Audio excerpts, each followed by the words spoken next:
Hello friends, good morning. Welcome to my channel Kavya online study. Kavya online study में आप लोग का स्वागत है। आज हम देखते हैं यूपी टेट से रिलेटेड जो हमारा विषय है हिंदी। इस हिंदी में महत्वपूर्ण प्रश्न लेकर आए हैं जो इसी टाइप के क्वेश्चन बनते हैं। तो हम देखते हैं पहला क्वेश्चन क्या है। तो पहला है, निम्नलिखित में से कौन सा सघोष वर्ड है। सघोष वर्ड है। तो हम देखते हैं कौन चार ऑप्शन है, कौन सा राइट आंसर होता है। तो ए है क, बी है ख, च, सी है ख और डी है माँ। तो हम इसके राइट आंसर देखते हैं कौन सा होता है। तो इसका राइट आंसर डी सही होता है। डी सही होता है। जो माँ जो होता है वह सघोष होता है। सघोष को ही हम सघोष को ही हम घोष के नाम से भी जानते हैं। सघोष को ही घोष के नाम से जानते हैं। सघोष और अघोष ये दो होता है। तो जो अघोष जो होता है, जो अघोष जो होता है वह कौन कौन सा वर्ड होते हैं और सघोष कौन कौन से वर्ड होते हैं। तो अघोष जो होता है पहला और दूसरा वर्ड होता है और सघोष जो होता है तीसरा और चौथा और पांचवा वर्ड होता है। तो देखते हैं जो ऑप्शन है वह क जो है यह पहला वर्ड है तो यह अघोष होता है। च जो है पहला वर्ड है, पहला वर्ड है, ये भी क्या है अघोष है। ख जो है ख क्या है दूसरा वर्ड है। क और ख क्या है ये दूसरा वर्ड है तो अघोष है। और म जो है पांचवा वर्ड है, पांचवा वर्ड है। प फ ब भ और म क्या है यह पांचवा वर्ड है। जब पांचवा वर्ड है तो क्या होता है वह सघोष होता है। तो राइट आंसर क्या होता है डी सही होता है। अगला क्वेश्चन देखते हैं दूसरा, निम्नलिखित में से कौन सा कंठ वर्ग है। कंठ वर्ग है तो कंठ से भी क्वेश्चन आता है। तो हम देखते हैं कौन सा वो कंठ वर्ग है। तो देखते हैं चार ऑप्शन है, कौन सा ऑप्शन सही होता है। तो ए है क, बी है च, सी है ट, डी है फ। तो हम देखते हैं इसका राइट आंसर कौन सा होता है। तो पहले हम इसको देखते हैं। जो क है और च है, ट है, ट है और प है तो यह जो होता है के है, टी है, यम है, डी है, ओ है। तो देखिए यहाँ पे यह जो होता है क का जो क का वर्ग होता है क ख ग घ अंग, यह जो होता है कंठ से बोला जाता है।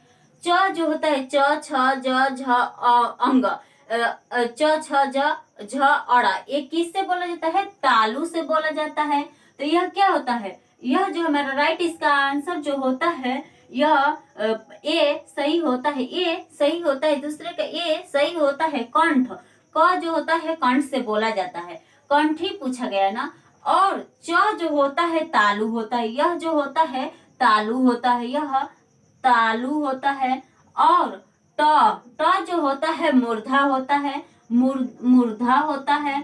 और उसके बाद त जो होता है दंतोष्ट, दंत होता है, दंत होता है। पर प जो होता है वह ओष्ठ होता है। तो प और फ दूसरा वर्ड है। प और फ का दूसरा वर्ड है तो यह क्या है ओष्ठ होता है। यह जो होता है ओष्ठ से बोला जाता है, ओष्ठ से बोला जाता है। तो हमारा राइट आंसर दूसरे का ए सही होता है। क सही होता है। अगला क्वेश्चन देखते हैं तीसरा, निम्नलिखित में से अल्प प्राण की संख्या कितनी होती है। अल्प प्राण की संख्या कितनी होती है। तो हम देखते हैं चार ऑप्शन है, कौन सा राइट आंसर होता है। तो ए है 12, बी है 14, सी है 19, डी है 25। तो हम देखते हैं इसका राइट आंसर क्या होता है। इसके जो राइट आंसर होता है सी सही होता है। सी सही होता है। 19 वह होता है, 19 होता है। तो 19 होता है। तो देखिए 19 होता है। तो जो हम अल्पप्राण और महाप्राण को देखेंगे तो कैसे हम पहचानेंगे कि अल्पप्राण कौन सा होता है महाप्राण कौन सा। तो पांच वर्ग होता है। पांच वर्ग जब होता है तो अल्पप्राण, महाप्राण, अल्पप्राण, महाप्राण, अल्पप्राण। तो यह जो होता है अल्पप्राण, महाप्राण, अल्पप्राण, महाप्राण, अल्पप्राण। तो पहला, तीसरा और पांचवा जो होता है, पहला, तीसरा और पांचवा जो होता है अल्पप्राण होता है, अल्पप्राण होता है। उसका यह क्या होता है, 5 5 10 15, यह क्या होता है 15 वर्ड हो गया। उसके बाद स स स स और ह, यह क्या होता है, यह जो होता है 4 होते हैं। तो 15 और 4 कितना होता है, 19 होता है। तो राइट आंसर सी सही होता है। यह जो होता है डी जो होता है अस्पर्श व्यंजन, अस्पर्श व्यंजन होता है वह 25 उसकी संख्या होती है। उसकी संख्या, स्पर्श व्यंजन की संख्या कितनी होती है, तो 25 होती है। 5 वर्गों में बांटा होता है। और यह जो होता है, यह जो बी जो होता है 14 होता है। तो यह महाप्राण होता है, यह महाप्राण होता है क्योंकि पहला, दूसरा और चौथा वर्ड होता है और यह रला हुआ होता है। तो यह क्या होता है, 14 वर्ड होता है। तो राइट आंसर सी सही होता है। अगला क्वेश्चन देखते हैं, चौथा, हिमालय से गंगा निकलती है में किस कारक का प्रयोग हुआ है। यह जो है, जो 28 तारीख को पेपर हो, 28 नवंबर को जो पेपर हो रहा था, उसमें यह प्रश्न पूछा गया था। यह प्रश्न जो है वह पूछा गया था कि हिमालय से गंगा निकलता है, यह किस कारक का प्रयोग हुआ है। तो हम देखते हैं 4 ऑप्शन है, कौन सा ऑप्शन सही होता है। ए है कर्ता, बी है अपर्दान, सी है कर्म, डी है करण। तो यह जो होता है इसका राइट आंसर बी सही होता है, बी सही होता है। अपर्दान कारक, अपर्दान जो कारक होता है, यह हिमालय से गंगा निकलते, जो अलगाव की बात करे, जिसमें अलगाव की बात करे, वह अपर्दान कारक होता है। क्योंकि हिमालय जो होता है, मतलब हिमालय से गंगा निकल रही है, जब निकल रही है तो वह अलगाव हो रहा है। पेड़ से पत्ते गिर रहे हैं, जब पेड़ से पत्ते गिर रहे हैं तो क्या हो रहा है, अपर्दान कारक हो रहा है, अलग, पेड़ से पत्ते अलग हो रहा है। अगर यही पे पूछ दे, राम घर से स्कूल जा रहा है, राम घर से स्कूल जा रहा है, तो क्या कर रहा है, घर को छोड़ रहा है, स्कूल की तरफ जा रहा है, तो क्या होता है, अपर्दान कारक होता है। तो राइट आंसर भी सही होता है। अगला क्वेश्चन देखते हैं, 5वां, इत्यादि का सही संधि विच्छेद कीजिए। इत्यादि का सही संधि विच्छेद कीजिए। तो हम देखते हैं कैसे इसका सही संधि विच्छेद करेंगे। 4 ऑप्शन में कौन सा ऑप्शन सही होता है। तो ए है सत प्लस याति, बी है यति प्लस याति, सी है यति प्लस आदि, डी है सत प्लस आदि। तो हम देखते हैं इसका राइट आंसर क्या होता है। इसका राइट आंसर जो होता है सी सही होता है, सी सही होता है। ये इति प्लस आदि होता है। जैसे देखिए, इसको हम संधि विच्छेद कैसे करेंगे।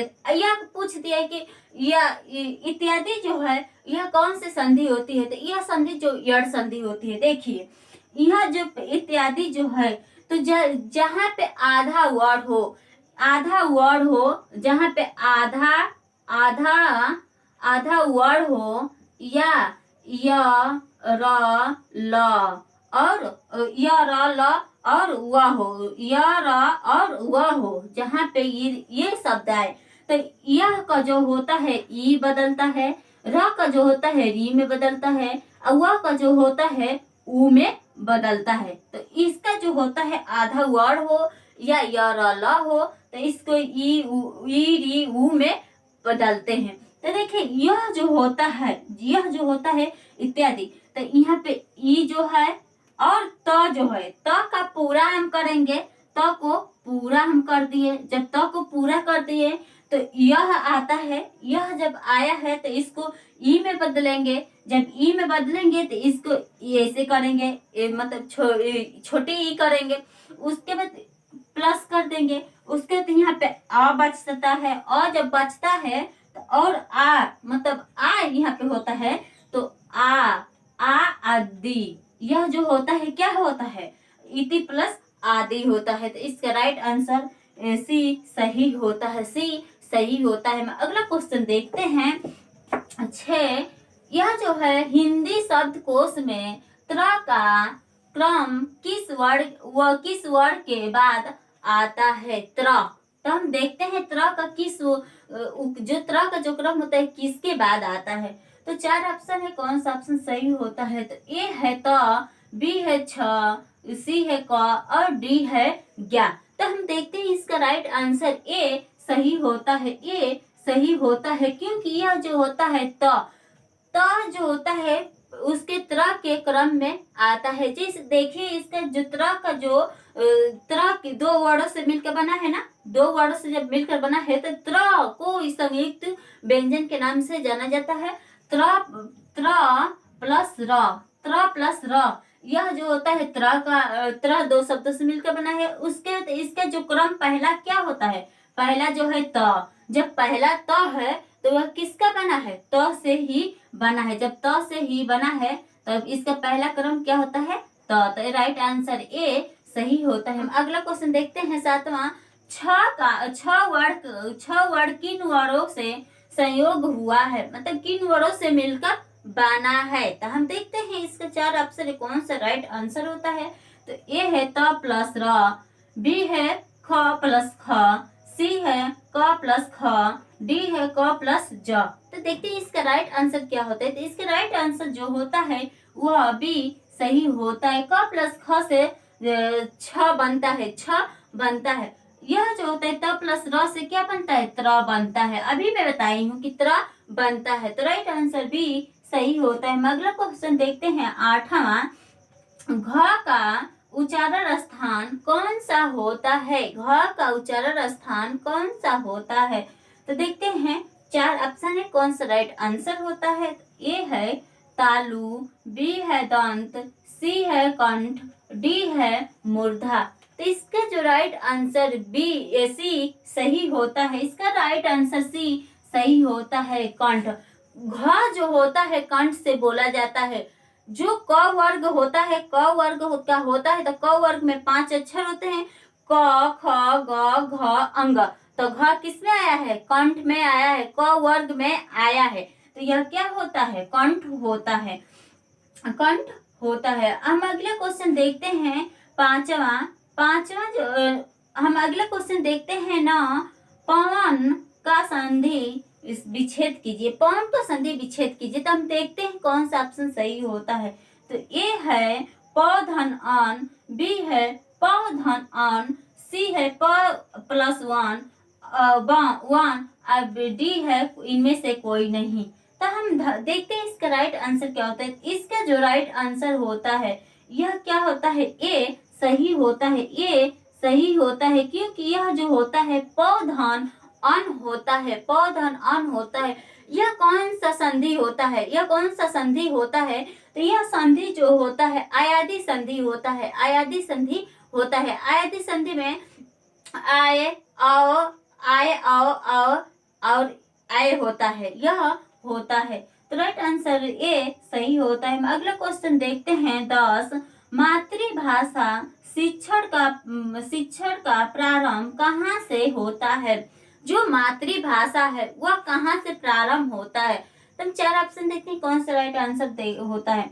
तो ए है माँ से, बी है शिक्षक से, सी है पास पड़ोस से, डी है ये भी दोनों से। तो इसका राइट आंसर ए सही होता है, ए सही होता है माँ से। माँ से जो होता है, जो हमारी प्राथमिक मतलब जो हमारा मातृभाषा होता है, पहले हम अपने माँ से सीखते हैं या अपने परिवार से सीखते हैं। तो इसका जो राइट आंसर ए सही है। अगर यहीं पे पूछ दिया जाए कि बालक का मातृभाषा जो होता है, मातृ शिक्षण जो होता है, उसका प्रथम पाठ्यशाला क्या होता है, प्रथम पाठ्यशाला क्या होता है या प्राथमिक पाठ्यशाला क्या होता है। तो इसमें दे देगा परिवार, दे देगा परिवार, दे देगा पास पड़ोस, दे देगा शिक्षक, दे देगा या इनमें से कोई नहीं दे देगा। तो इस टाइप का क्वेश्चन बनता है। तो अगर प्रथम पूछे तो हम लगाएंगे माँ को, मतलब माँ जो है या परिवार है, परिवार को लगाएंगे। प्रथम पूछे या माँ दे तो माँ को लगाएंगे। द्वितीय पूछे तो शिक्षक को लगाएंगे। मतलब हमारे द्वितीय जो पाठ्यशाला होता है वो हम शिक्षक के द्वारा सीखते हैं। और प्राथमिक होता है, कारक जो होता है वो हम अपने परिवार से या पास पड़ोस के द्वारा सीखते हैं। पर इसमें पूछा है कि मतलब प्रारंभ कहाँ से करता है। तो बालक कहाँ से करेगा, पहले अपने माँ से ही न सीखेगा। तो राइट आंसर ए सही होता है। आज का प्रश्न इतना ही। कल मिलेंगे एक नए वीडियो के साथ। यह वीडियो अच्छा लगे तो लाइक शेयर, इस चैनल को सब्सक्राइब करना ना भूलें। धन्यवाद।